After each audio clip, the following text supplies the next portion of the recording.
Aceh Explore menampilkan halaqah dari Masjid Raya Baitur Rahman Banda Aceh. Subscribe, komen, like, dan share. Kaligrafi di depan yang saking indahnya, susah sekali untuk kita deteksi apa tulisan itu. Apa sebenarnya tulisan itu? Sehingga begitu kita datang sholat, kita tertarik, perhatian kita tertarik ke kaligrafi itu. Kita berpikir ini tulisannya apa, ini garisnya kemana, ini bacaannya bagaimana. Selesai kita sholat belum dapat apa sebenarnya tulisan itu. Jadi sepanjang sholat kita asik, ini ditarik kemana, ini hurufnya apa. Itu dilarang sebenarnya. Jadi bagi siapapun yang membuat masjid ke depan, yang sudah-sudah ya mau bagaimana, ya. Buat saja masjid itu yang minimalis saja, jangan usah banyak ukiran-ukiran yang tidak penting. Itu belum lagi secara tauhid, secara kemuliaan tulisan itu. Ada masjid-masjid yang tidak mampu dijaga, ada cecak lewat-lewat di dindingnya. Ada masjid yang tidak mampu jaga itu. Dibuat ukiran tulisan Al-Quran besar-besar, datang cecak buang kotoran di situ. Itu ada pembahasannya dalam fikih. Kan mena-mena juga, nah hukum roy. Jadi tidak boleh kita kemudian semangat dalam beragama ini asal-asal saja, tidak boleh. Ada aturannya, ada hukumnya. Jadi kan ban onyo lagak tak pegat Quran tak tarik juga. Wow, sewa kaligrafernya, orang yang kaligrafi. Kir habis duit 4 miliar, 5 miliar. Hanya indah bentuknya saja, tapi dapat mengganggu kekhusyukan salat. Itu perlu diperhatikan.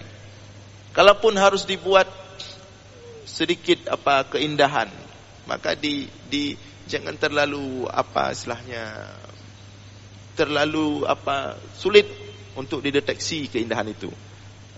Yang mudah-mudah.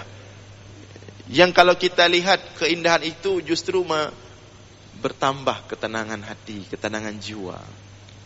Di situ ada nilai-nilai ruhiyah, di situ ada nilai-nilai kesederhanaan, meskipun tetap indah.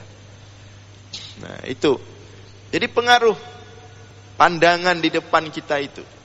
Termasuk ada hadis larangan orang yang masuk kalau salat berjamaah ke masjid tidak boleh bajunya itu banyak warna. Itu ada hadisnya.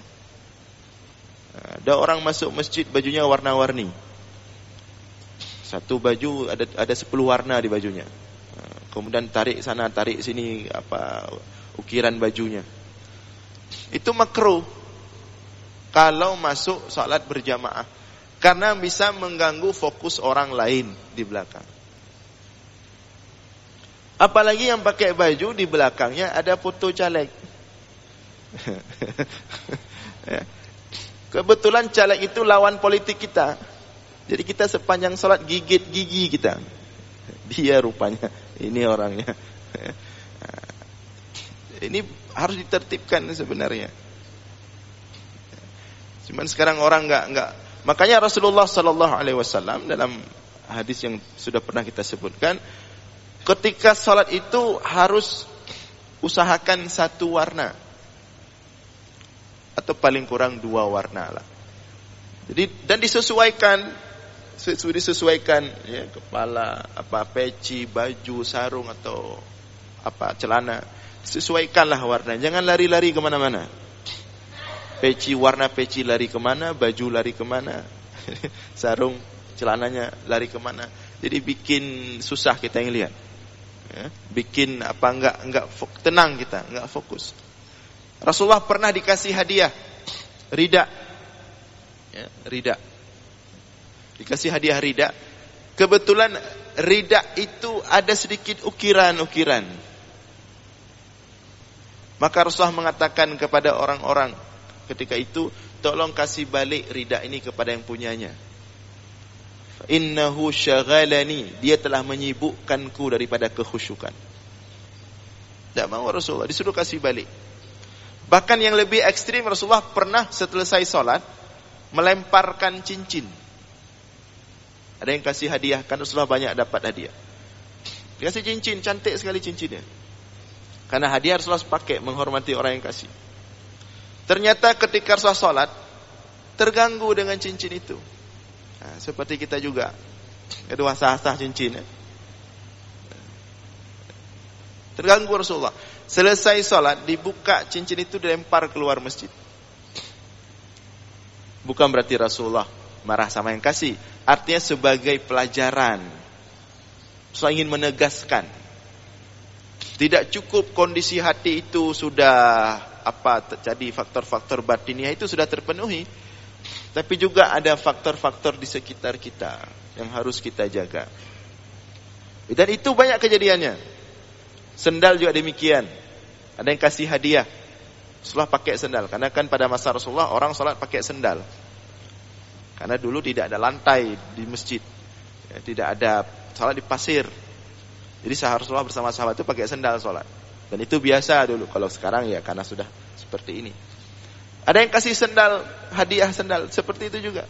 Sendalnya banyak cengkone, putar-putarnya. Mengganggu fokus Rasulullah. Maka selesai sholat Rasulullah langsung kasih balik sendal itu. Minta sendal lain. Maka Rasulullah ketika sholat itu suka pakai baju yang satu warna. Keseringannya itu baju warna putih. Baju warna putih atau warna hijau. Rasulullah suka warna hitam tapi juga suka pakai.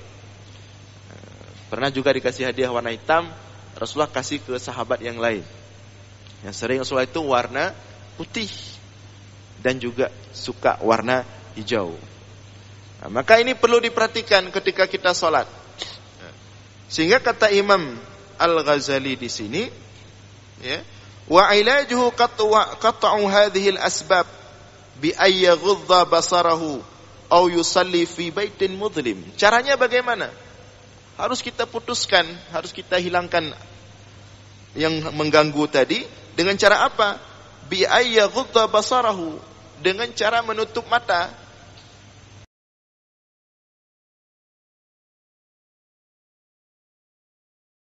Semua. Jadi bagaimana caranya itu? Bi ay yaghudda basarahu, kata Imam Ghazali, ya harus tutup. Harus tunduk, tidak boleh lihat bukan tutup mata, maksudnya harus tunduk ke bawah, jangan lihat ke depan. Ya. Au yusalli fi baitin mudlim, atau bahkan kata Imam Al-Ghazali, kita salat di rumah, di satu ruang yang gelap. Di ruangan yang gelap.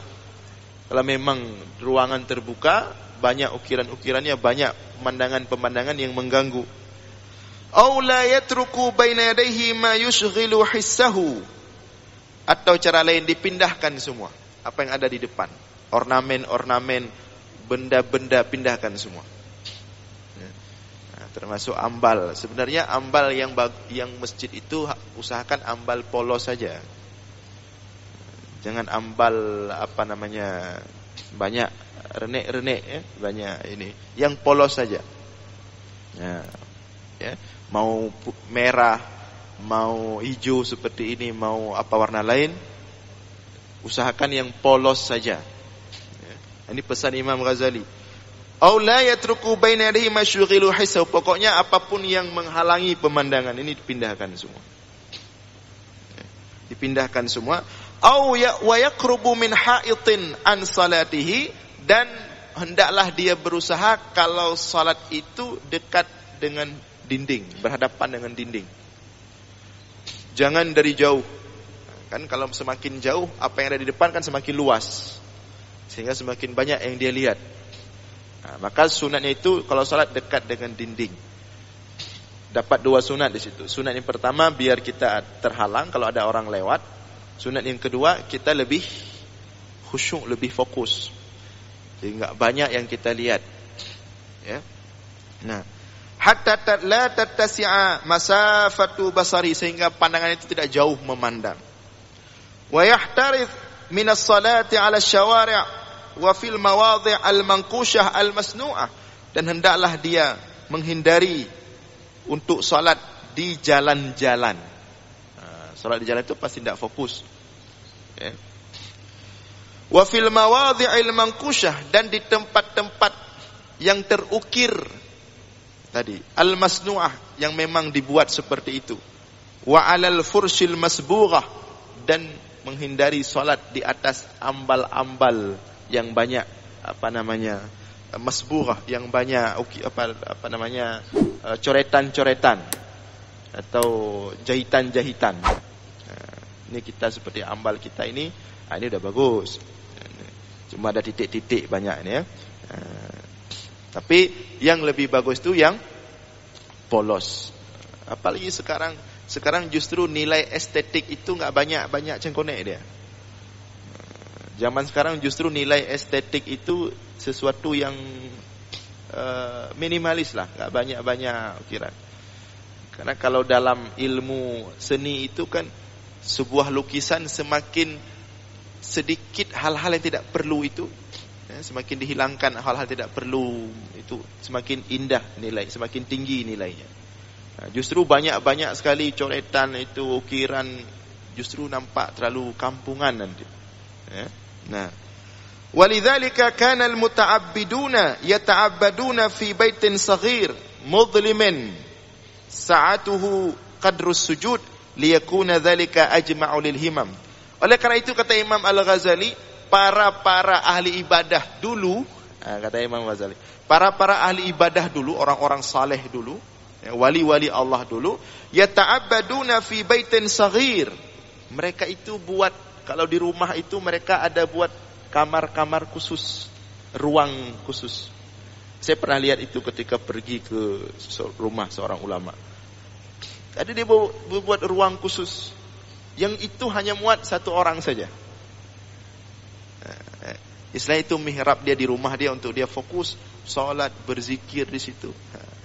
Sesuai dengan kata Imam Ghazali, yata'abbaduna fi baitin saghir mudlimin. Mereka buat ruang khusus untuk fokus beribadah di situ, dan ruangnya mudlim, gelap. Jadi lampunya pun enggak terlalu terang. Ya. Sa'atuhu qadrus sujud, yang luasnya itu hanya untuk sujud. Liyakuna dzalika ajma' lil himam, sehingga hal itu lebih memfokuskan orang untuk salat. Nah, itu boleh. Kalau orang buat rumah besar-besar, ya buatlah satu ruang itu. Ruang khusus untuk salat sunat lah, salat tahajud, salat duha di situ. Jangan besar-besar kali, kecil aja, dan lampunya jangan terang-terang kali. Untuk kita salat duha di situ, kita salat tahajud di situ, kita berzikir di situ. Ada amalan-amalan zikir khusus, kita lakukan di situ. Karena pun dalam fikih kita disuruh setiap salat sunat itu di rumah, bukan di masjid. Yang di masjid itu hanya salat wajib saja, salat 5 waktu. Kata Rasulullah, afdalu salatikum fi buyutikum, sebaik-baik salat kalian itu adalah salat yang dilakukan di rumah, kecuali al-maktubah, kecuali salat wajib 5 waktu. Itu baru di masjid, yang lain di rumah. Maka harus ada yang punya kemampuan maksudnya ya. Tapi kalau jangan dipaksa, itu sunat. Dan kemudian nanti dipaksa buat itu. Nah, kalau ada kemampuan, buat ruang khusus itu untuk kita melakukan salat-salat sunat, beribadah khusus kepada Allah. Nah, wal aqwiya minhum kanu yahdhuruna al-masajid wa yaghudduna al-basar. Tapi ada juga ahli-ahli ibadah yang sudah kuat imannya, yang sudah kuat ruhiyahnya, dia tidak terganggu lagi. Nah, tapi itu udah level fana ya, level fana. Fana itu dia seperti Rasulullah yang pernah kita ceritakan. Kalau salat itu, kalau sudah berdiri salat itu berjam-jam. Salat Rasulullah 8 rakaat dari jam 1:30 sampai jam 4:30, 4 jam lebih. Itu begitu dah salat itu udah berada di alam lain itu. Apapun di sekitarnya itu enggak nyambung lagi. Seperti ada seorang tabi'in juga pernah kita sampaikan, yang ketika dia luka kakinya sampai busuk, kemudian disarankan untuk operasi, Dia bilang silahkan operasi, tapi tolong lakukan operasi, harus dipotong, diamputasi kakinya. Tolong potong kaki saya, operasi saya ketika saya sedang sholat. Nah, ini sudah akuya istilahnya. Ini sudah level atas. Ini nggak pengaruh lagi dia, walaupun ada suara Honda Nepok Racing di sampingnya, itu enggak ada urusan lagi. Udah nggak ada, dia ketika sholat berada di alam lain. Nah, ini ada level tertentu. Jadi mereka itu enggak masalah. Yahduruna lil masajid, walaupun sholat di masjid, tinggal matanya aja itu ditunduk, wala yatajawazuna bihi maudhi'as sujud. Fokus ke tempat sujud. Nah, tidak kemana-mana. Wa yarawna kamalas shalah fi alla ya'rifu ala man ala yaminihim wa shimalihim. Mereka itu melihat kesempurnaan salat, baru mereka bisa mengatakan diri mereka khusyuk ketika mereka itu sudah tidak tahu lagi siapa yang lewat di sebelah kanannya, siapa yang lewat di sebelah kirinya. Nah, itu baru, bagi mereka itu baru dapat khusyuk. Nah, kita kayaknya kalau ambil standar itu dari pertama kita balik sampai sekarang belum dapat itu. Nah, kita kalau salat bisa nitip pesan. Kita sedang salat, orang bisa nitip pesan. Tolong sampaikan sama yang salat ini begini kan. Itu nggak harus sampaikan lagi, udah tahu itu. Kita segitulah kondisi kita. Tapi tidak masalah, ya, pelan-pelan kita berusaha dengan pengajian-pengajian seperti ini, kita pelajari, kita hayati. Kita lihat contohnya, wa kana Ibnu Umar, ya, radhiyallahu anhuma, la yad'u fi mawdhi'is salah mushafan wala sayfan illa naza'ahu wala kitaban illa mahahu. Abdullah ibnu Umar kalau sedang salat, apapun di depannya tidak boleh ada apapun. Semua dipindahkan. La yad'u fi mawdhi'is salah, tidak dia letakkan di depan salatnya, di tempat salatnya apapun itu, walaupun Al-Qur'an. Wala saifan, walaupun pedang. Illa nazahu, melainkan dipindahkan semuanya. Wala kitaban, tidak boleh ada buku. Tidak boleh ada tulisan apapun, illa mahahu, kalau ada dihapus. Ini Ibnu Umar kalau pergi ke Masjid Raya sebelum salat jumpa lu sama pengurus Masjid Raya, ini pindahkan semua. Kalau Ibnu Umar masuk masjid Raya atau masjid kita, dihapus semua. Bawa cat beliau, cat balik semua. Kalau Ibnu Umar, ini sahabat Ibnu Umar memang terkenal sangat ekstrim dalam hal beribadah, totalitas, tidak boleh. Maka ini menjadi pelajaran hari ini. Bagi yang suka taruh HP, ya. Saya juga taruh HP tadi, berarti sekarang nggak boleh taruh lagi nih. Yang suka taruh HP di depan, ini nggak boleh lagi. Kadang-kadang orang salat taruh HP di bawah, karena mungkin kantongnya nggak muat, akhirnya taruh di bawah. Salat dia. Kadang-kadang lagi dia taruh itu ada masuk SMS, dapat dia tuh lagi salat tuh. Oh iya, jadi rupanya.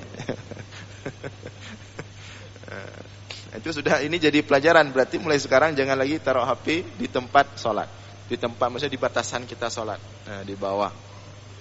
Diusahakan untuk tidak diletakkan HP dan lain-lain. Nah, ini di antara faktor yang disebut oleh Imam Ghazali faktor al-kharij, faktor luar yang dapat mengganggu kekhusyukan yang harus dihilangkan. Kemudian nanti ada faktor satu lagi, faktor dalam, insyaallah akan kita lanjutkan pada subuh Jumat depan. Demikian, mudah-mudahan ada manfaat. Mohon maaf atas segala kekurangan. Aqulu qawli hadza wastaghfirullah li wa lakum. Wassalamualaikum warahmatullahi wabarakatuh.